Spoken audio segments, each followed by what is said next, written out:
Se rendre dans la province la plus méridionale de la Chine est à présent plus facile que jamais.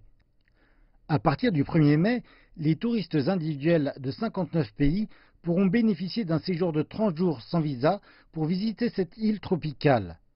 Mais il ne leur suffira pas de se présenter tout simplement à l'aéroport.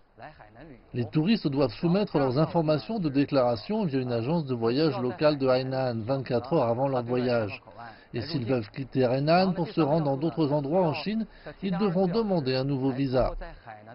Cet accès facilité sans visa à Hainan s'inscrit dans le cadre des efforts de la Chine pour développer la province en import franc. En 2016, plus de 60 millions de personnes ont visité la province de Hainan, mais seulement 750 000 d'entre elles venaient de l'étranger. Tout en visant à attirer davantage de visiteurs étrangers, cette nouvelle mesure d'exemption de visa est aussi un défi pour la capacité hospitalière de Hainan. L'an dernier, les visiteurs étrangers étaient en hausse de plus de 50% à plus d'1 million.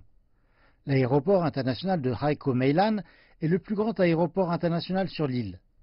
Mais le vice-président de l'aéroport, Han Haimin, dit qu'il ne possède de routes aériennes que pour 8 des 59 pays de la liste des pays exemptés de visa.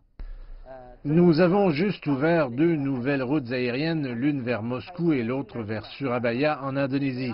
Le gouvernement de Hainan vise à ouvrir 100 nouvelles routes aériennes internationales d'ici 2020. L'aéroport international de Haikou Meilan en ouvrira 12 d'ici la fin de l'année. En plus de cela, un accroissement du nombre de touristes requiert davantage d'infrastructures.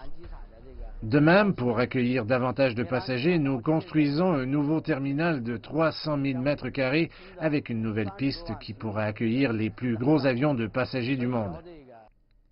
Pour améliorer son service aux touristes étrangers, M. Han déclare que l'aéroport offrira de l'aide dans de nombreuses langues et améliorera le système de guidage en anglais.